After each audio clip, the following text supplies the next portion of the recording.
اللهم صل على محمد وآل محمد. اعوذ باللہ من الشیطان اللعین الرجیم. بسم اللہ الرحمن الرحیم. اللہم صلی علی محمد وآل محمد وعجل فرجہم. ناظرین اکرام، السلام علیکم ورحمۃ اللہ وبرکاتہ. میں ہوں آپ کا میزبان زرغام اعظمی. حوزہ معصومہ قم نبا فاؤنڈیشن کی جانب سے منعقد کیے گئے نبا انٹرنیشنل کوئز کمپٹیشن میں آپ سب کا استقبال کرتے ہیں. ناظرین، جیسا کہ اس کوئز کے بارے میں آپ کو اچھے سے پتہ ہے، لہٰذا آج پھر کچھ سوال لے کے ہم حاضر ہوئے ہیں، اور سوالوں کا جواب دینے کے لیے ہمارے ساتھ اسٹوڈیو میں موجود ہیں سید پیام حیدر رضوی صاحب، وکیل آیت اللہ سستانی دامت برکاتہ. چلیے قبلہ کی خدمت میں چلتے ہیں. قبلہ السلام علیکم ورحمۃ اللہ وبرکاتہ. السلام ورحمۃ اللہ وبرکاتہ.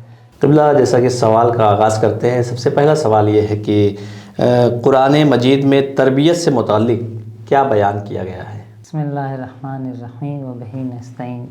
دیکھیے، قرآن تو تربیت کی کتاب ہی ہے، اور اس کے ہر دستور میں کہیں نہ کہیں تربیت چھپی ہوئی ہے، کیونکہ قرآن نازل ہوا ہے انسان کو تربیت اور صحیح ہدایت کے لیے. عمومی طور پر جو قرآن ہمیں ہدایت دیتا ہے کہ قرآن مجید میں ارشاد ہوتا ہے کہ وَنَفْسٍ وَمَا سَوَّاهَا فَأَلْهَمَهَا فُجُورَهَا وَتَقْوَاهَا.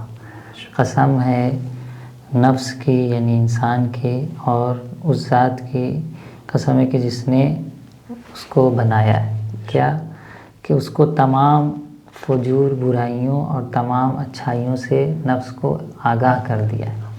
تو ایک عمومی تربیت قرآن میں جو ملتی ہے وہ یہ کہ ہر انسان کو اچھی اور بری چیز کی تمیز جو ہے اللہ نے اس کے الہام میں عطا کی ہے. اچھا کیا ہے، برا کیا ہے، جو بھی جس معاشرے میں زندگی گزار رہا ہے وہاں پر بھی ایک اچھے اور برے کا معیار ہے، اور یہ جو اچھے اور برے کی تمیز ہے وہ خدا دادی ہے، الہامی ہے. فَأَلْهَمَهَا فُجُورَهَا وَتَقْوَاهَا. تو قرآن مسلم اور پوری تربیت کی کتاب ہے، اور ہر حوالے سے انسان کی تربیت کے مختلف گوشوں پر اشارہ کرتی ہے.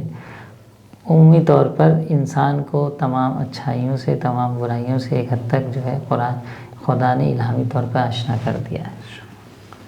بے شک، جزاک اللہ. والدین کے بارے میں نیک سلوک کرنے کے لیے قرآن مجید میں کیا حکم ہے؟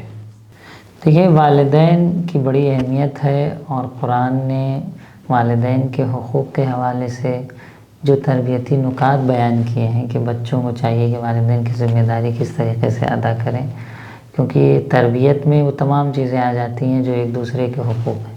ماں باپ کے حقوق، بچوں کے حقوق، پڑوسی کے حقوق، بیوی زوجہ اور شوہر کے آپسی حقوق، یہ سب تربیتی امور میں شامل ہوتے ہیں. قرآن کریم نے والدین کو خاص اہمیت دی، اور ان کے احترام کے بارے میں، ان کے حقوق کے بارے میں، ان کے خیال رکھنے کے بارے میں ارشاد ہوا کہ وَقَضَىٰ رَبُّكَ أَلَّا تَعْبُدُوا إِلَّا إِيَّاهُ وَبِالْوَالِدَيْنِ إِحْسَانًا. کہ اللہ کا حتمی فیصلہ یہ ہے، اللہ نے یہ فیصلہ کیا ہے کہ عبادت صرف خدا کی ہوگی، لیکن والدین کے ساتھ آپ کو کیا کرنا ہے؟ احسان کرنا ہے، حسن سلوک سے پیش آنا ہے، نیکی سے پیش آنا ہے. یہاں تک کہ اگر ان میں سے کوئی ایک مسن ہو جائے، ان کی سن زیادہ، عمر زیادہ ہو جائے، اِمَّا يَبْلُغَنَّ عِندَكَ الْكِبَرَ أَحَدُهُمَا أَوْ كِلَاهُمَا، کسی ایک کی عمر زیادہ ہو جائے، ضعیفی کے مرحلے تک پہنچ جاتا ہے، تو قرآن کہتا ہے فَلَا تَقُلْ لَهُمَا أُفٍّ، ان کو آپ اف تک نہ کہیں. کلمہ اف تک بھی ان کے لیے آپ استعمال نہ کریے. تو آپ سمجھ سکتے ہیں کہ حتیٰ حدیث میں ملتا ہے، چھٹے امام جعفر صادق علیہ السلام فرماتے ہیں کہ کلمہ اف سے چھوٹا بھی کوئی لفظ اگر ہوتا تو قرآن اسے استعمال کرے. یہ اتنا احترام، دیکھیے کتنا تربیتی گوشہ ہے کہ ہمیں والدین کے سامنے کس طرح سے رہنا ہے. وَخْفِضْ جَنَاحَكَ مِنَ الذُّلِّ مِنَ الرَّحْمَةِ، آپ جو ہے اپنے دونوں شانوں کو ان کے سامنے جھکائے رکھیے، اور رحمت سے پیش آئیے، تندی سے پیش نہ آئیے، سخت نگاہ سے پیش نہ آئیے ان کے ساتھ. اور جب ان میں سے کوئی ایک جو ہے مسن ہو جائے تو ان سے اف تک نہ کہیے. وَلَا تَنْهَرْهُمَا، ان کو جھڑکیے نہیں. کبھی کبھی ہوتا ہے نا کہ آدمی کسی بات کو بار بار تاکید کر رہے ہیں یا اصرار کر رہے ہیں تو ناراض ہو جاتا ہے، جھڑک دیتا ہے، ڈانٹ دیتا ہے، ہوتا ہے معاشرے میں. ان تمام چیزوں سے قرآن نے منع کیا ہے کہ والدین کی نسبت آپ کو سرب تسلیم رہنا ہے، ان کے مطیع و فرما بردار رہنا ہے، انہیں رحمت کی نگاہ سے دیکھنا ہے، انہیں محبت کی نگاہ سے دیکھنا ہے، ان کے ساتھ حسن سلوک سے پیش آنا ہے، احسان سے پیش آنا ہے، نیکی کے ساتھ پیش آنا ہے۔ کسی طرح کی کوئی برا رویہ، کسی طریقے کا کوئی بھی برا رویہ والدین کے ساتھ آپ کو پیش نہیں کرنا ہے، بلکہ کیا ہے، بہترین رویہ آپ کو پیش کرنا ہے والدین کے ساتھ۔ وَقُلْ لَهُمَا قَوْلًا كَرِيمًا، بہترین الفاظ میں، زیبا خوبصورت الفاظ میں، مؤدب الفاظ میں اور نرم لہجے میں ان سے آپ گفتگو کریں۔ یہ قرآن ہمیں سفارش دیتا ہے والدین کے نسبت۔ روایات میں بھی اس کے نسبت بہت تاکید ہے، آیات کے ساتھ ساتھ روایات میں والدین کی بڑی عظمت بیان کی گئی ہے، اور خاص کر کے ماں کا جو مرتبہ، ایک شخص آتا ہے رسول اکرم اسلام خدمت میں، تو آپ نے فرمایا کہ الام الام الام ثم الاب، ماں ماں ماں ماں کا احترام کرو، اس کے بعد باپ۔ ماں نے جو زحمتیں اٹھائی، جو مشقتیں اٹھائیں، جس طریقے سے اپنا خون جگر پلا کے اور آپ کو بڑا کیا، اپنی قربانی دیا ہے، اس کا صلہ یہ نہیں ہے کہ بچے ماں کو جھڑپے، ماں باپ کو، یا ان کے ساتھ برا سلوک سے پیش آئیں۔ یہاں تک ملتا ہے کہ ایک شخص آئے کہ میں پریشان ہوں اور میری دعا قبول نہیں ہو رہی، تو کہا جاؤ اپنے والدین کے قبر پہ جا کے دعا۔ تو وہ شخص کہا مجھے والدین کی قبر کا پتہ نہیں، کہا جاؤ نشان بناؤ، قبر کا نشان بناؤ اور وہاں پہ جا کے دعا کرو۔ آپ سمجھ سکتے ہیں کہ اس سے والدین کی کتنی عظمت کو قرآن کریم اور آیات و روایات میں تاکید دلائی گئی ہے۔ ہمارے جوانوں کو، ہماری نئی نسل کو، ہمارے بچوں کو ضرورت ہے کہ والدین کے احترام کو برقرار رکھیں اور ان کے ساتھ حسن سلوک سے پیش آئیں۔ یقیناً اگر ہم ان کے ساتھ برا رویہ رکھتے ہیں یا برے انداز سے پیش آتے ہیں تو کل کو ہمیں اس کا جواب دینا ہوگا، کل کو ہمیں اس سے مواخذہ کیا جائے گا۔ جو بچے والدین کے ساتھ حسن سلوک سے پیش آتے ہیں، یقیناً وہ بچے اپنی زندگی میں کامیاب ہوتے ہیں، کامیابی حاصل کرتے ہیں، خوبی و خیر اپنی زندگی میں دیکھتے ہیں۔ والدین سے بدسلوکی کرنے والے کبھی کامیاب نہیں ہو سکتے۔ جزاک اللہ قبلہ۔ ناظرین بڑھتے ہیں اب اپنے اگلے سوال کی جانب، اور قبلہ سے ہمارا اگلا سوال یہ ہے کہ اپنے اہل و عیال کے ساتھ تربیتی امور کے سلسلے میں کیا حکم ہے، بیان فرمائیں۔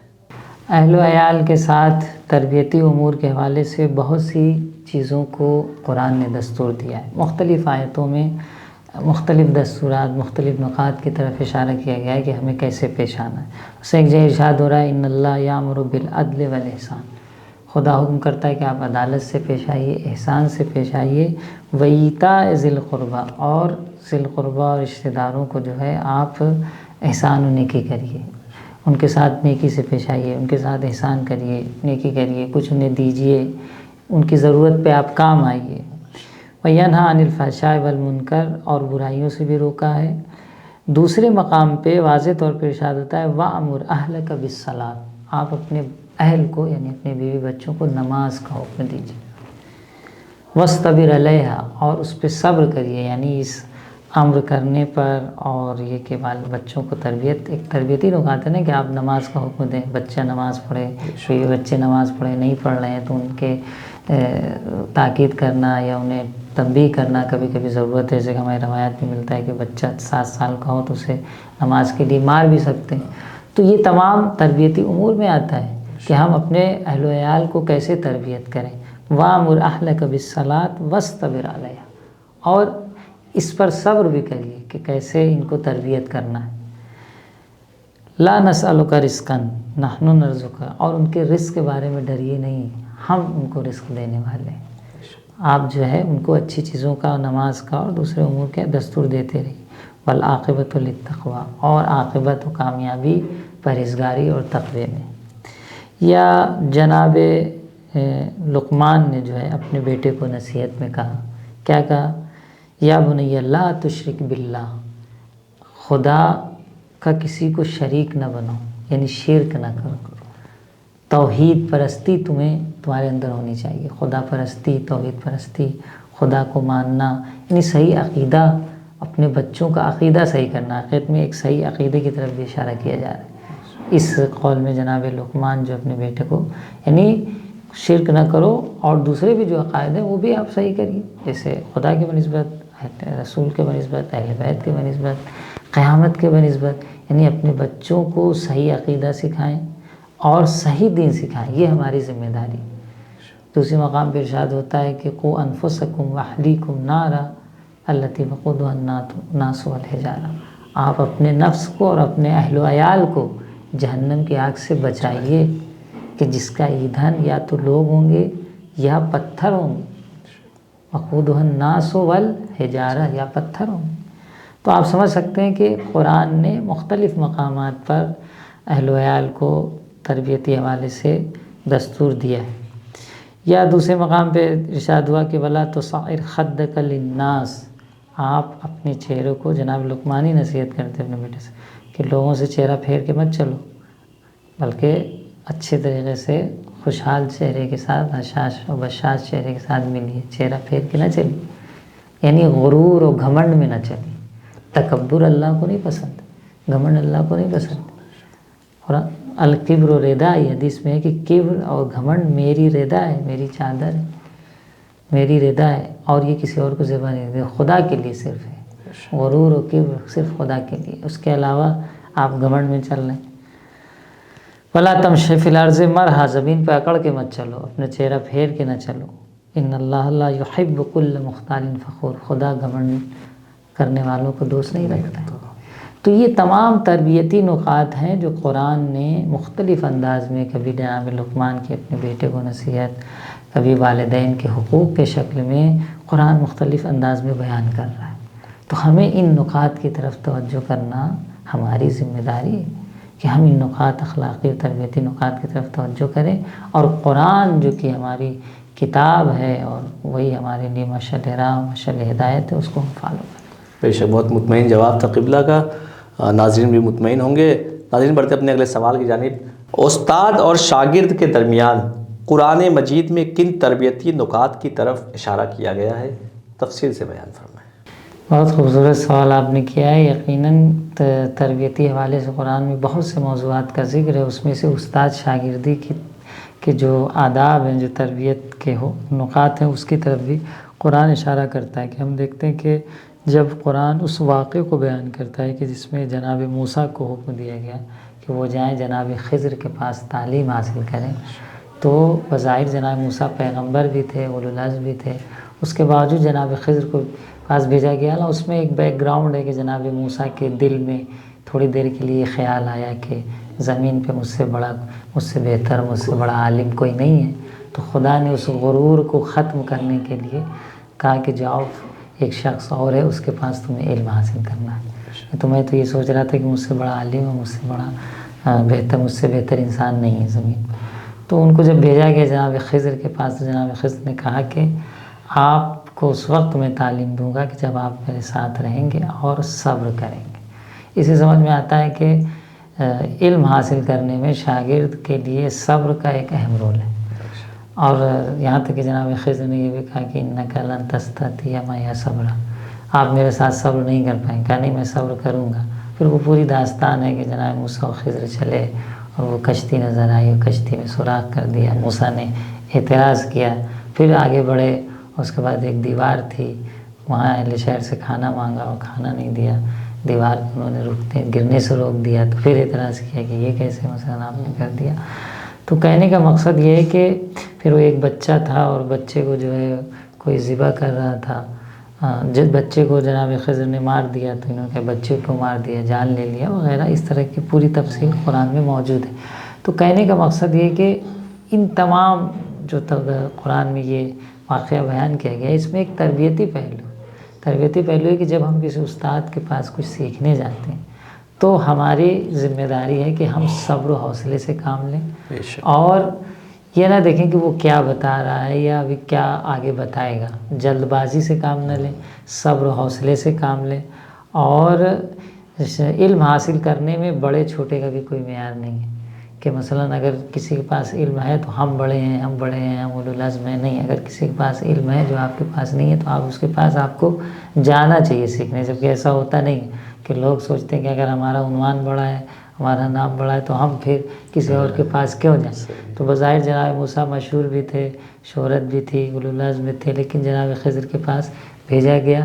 تو ان تربیتی نکات کی طرف یہ کہ ہم صبر و حوصلے سے کام لیں اور دوسرا یہ کہ اس بڑے چھوٹے کا یہ نہ دیکھیں، اور پھر استاد کے مطیع و فرما بردار رہیں کہ وہ جس طریقے سے حکم کو یا چیز کو تعلیم دینا چاہ رہا ہے، اور ہمیں واقعاً اگر استاد ہے تو پھر اس کے حکم کے، اس کے بتائے ہوئے دستورات کے فرما بردار رہیں، تب حقیقت میں حقیقی شاگرد، البتہ شاگرد بھی کئی طرح کے ہوتے ہیں، کچھ دنیاوی امور میں اور کچھ الہی اور تربیتی امور میں اگر ہم شاگرد بننا چاہتے ہیں تو یقیناً ان دستورات کو فالو کرنا ہماری ذمہ داری ہے۔ جزاک اللہ، سبحان اللہ۔ ناظرین، اب بڑھتے ہیں ہم اپنے آخری سوال کی جانب، اور قبلہ سے ہمارا آخری سوال یہ ہے کہ قرآن مجید میں اخلاقی تربیت کے اعتبار سے کیا بیان کیا گیا ہے؟ دیکھیے، قرآن میں اس حوالے سے بہت سے نکات بیان کیے گئے ہیں، اگر ہم تفصیل سے اس کو تلاش کرنے بیٹھے تو بہت زیادہ نکات ہوں گے جو ہم بیان نہیں کر سکتے، لیکن اشارتاً عرض کرتے چلیں کہ بہت سے نکات جو اخلاقی ہیں اس میں خاص طور پر گھمنڈ اور غرور، جس کی طرف اشارہ کیا جناب لقمان کی بیٹے وصیت میں کہ جب ہم چل رہے ہیں تو ہمارے اندر غرور و گھمنڈ نہیں پایا جانا چاہیے، اور دوسری نصیحت فقصد فی مشی کا جناب لقمان نے اپنے بیٹے سے کہا کہ اپنے چلنے میں میانہ روی سے انتخاب کرو، یعنی اس طریقے سے چلو کہ لگے کہ متانت کے ساتھ چل رہے ہیں، وغضض من صوتک، اور اپنی آواز کو متعادل ایک عام آواز کی طرح جسے کہتے ہیں، نہ بہت زیادہ آواز اونچی ہو نہ بہت زیادہ آواز نیچی ہو، یعنی ایک اعتدال کی منزل ہو، ایک میانہ روی کی منزل ہو۔ آواز جیسے بعض لوگ چلانے لگتے ہیں، شور مچا کے بولتے ہیں، بہت قرآن میں کہتا ہے ان انکر الاصوات لصوت الحمیر، بدترین آواز گدھے کی آواز ہے۔ تو بعض لوگ اس طریقے سے تیز بولتے ہیں، چلاتے ہیں کہ قرآن کہتا ہے نہیں، یہ پسندیدہ نہیں ہے۔ آپ کو میانہ روی، مومن کا ہر کام میانہ روی کے ساتھ ہونا چاہیے۔ خیر الامور اوسطها، بہترین امور وہ ہیں کہ جس میں میانہ روی کا انتخاب کیا جائے۔ تو جناب لقمان نے اپنے بیٹے سے نصیحت کی کہ وقصد فی مشی کا، چلنے میں میانہ روی رکھو، آواز کو جو ہے دبا کے رکھو، ان انکر الاصوات لصوت الحمیر، کہ بدترین آواز گدھے کی آواز ہے۔ اسی طریقے سے اخلاقی تربیت کے حوالے سے دیکھیں قرآن میں ملتا ہے کہ ماں جو ہے بچے کو، کہ جو ایک طریقے سے دیکھا جائے تو قرآنی احکام میں بھی آتا ہے اور اخلاق میں بھی ہے کہ ماں جب اپنے بچے کو دودھ پلاتی ہے تو کتنے مہینے دودھ پلائے، کیسے تربیت کرے بچے کو۔ تو والوالدات یرضعن اولادہن حولین کاملین، 2 سال دودھ پلائے۔ اب یہ دیکھیے، یہ اخلاقی بھی ہے اور احکام بھی ہے، اس میں فقہ بھی ہے اور اخلاق بھی ہے کہ لمن اراد ان یتم الرضاع، کہ 2 سال کامل دودھ پلائیں۔ ویسے 21 مہینے سے چھڑانا مستحب ہے کہ چھڑانا شروع کر دیں، لیکن 2 سال پورے دودھ ماں کو چاہیے کہ بچے کو پلائے۔ اس طرح سے بہت سے نکات ہیں جو تربیتی حوالے سے، تزکیہ نفس کے حوالے سے، تزکیہ روح کے حوالے سے، اور یہ کہ تعلیم و تعلم کے حوالے سے قرآن نے ذکر کیا ہے کہ ہمیں اپنے نفس کو بہتر بنانے کے لیے، نفس کو پاکیزہ بنانے کے لیے اور خدا کی طرف متوجہ ہونے کے لیے، بندگی کے لیے، ان تمام چیزوں کے دستور قرآن میں ہمیں اخلاقی نکات میں ملتا ہے۔ تو قرآن ایک سیکھنے کی کتاب ہے، تربیت کی کتاب ہے، تعلیم کی کتاب ہے۔ یا جناب یوسف کے واقعے میں دیکھیے کہ انہوں نے کیسے اپنے نفس کو گناہ سے محفوظ رکھا، اور جناب زلیخا کے جو کہ گناہ میں ڈالنا چاہ رہی تھی لیکن کیسے اپنے کو برائی سے روکا۔ ان النفس لامارۃ بالسوء، نفس برائی کی طرف دعوت کر رہا تھا لیکن انہوں نے اپنے نفس کو کیا کیا، کنٹرول کیا۔ تو یہ تمام تربیتی نکات ہیں کہ جس کی طرف قرآن ہمیں کیا کرتا ہے، ہدایت دیتا ہے۔ اور حقیقت یہی ہے کہ نفس کو پاک و پاکیزہ بنانا اور تمام برائیوں سے محفوظ رکھنا قرآن کی ہماری حقیقی تعلیم ہے۔ قرآن ہمیں یہی تعلیم دینا چاہتا ہے، اور مختلف مقامات پر تقوی کی طرف، پرہیزگاری کی طرف، نفس کی پاکیزگی کی طرف، رسول کے مقصد بعثت کیا جو بیان ہوا تو اس میں بھی تعلیم و تزکیہ نفس ہے، قرآن ہمیں ہدایت دیتا ہے۔ تو یقیناً ناظرین، قرآن ایک تعلیم اور تربیت کی کتاب ہے، ہمیں چاہیے کہ قرآن سے بہت کچھ سیکھیں اور قرآن کے تربیتی دستور پر عمل کرتے ہوئے اپنی زندگی کو سنواریں اور آگے بڑھائیں۔ جزاک اللہ قبلہ، بہت بہت شکریہ قبلہ۔ تو ناظرین، آج ہمارا وقت یہیں پہ تمام ہوتا ہے۔ آپ مطمئن ہوں گے قبلہ کے جواب سے۔ ہمیں اجازت دیجیے، پھر ملاقات ہوگی انشاءاللہ نیکسٹ ایپیسوڈ میں۔ خدا حافظ، والسلام علیکم ورحمۃ اللہ وبرکاتہ۔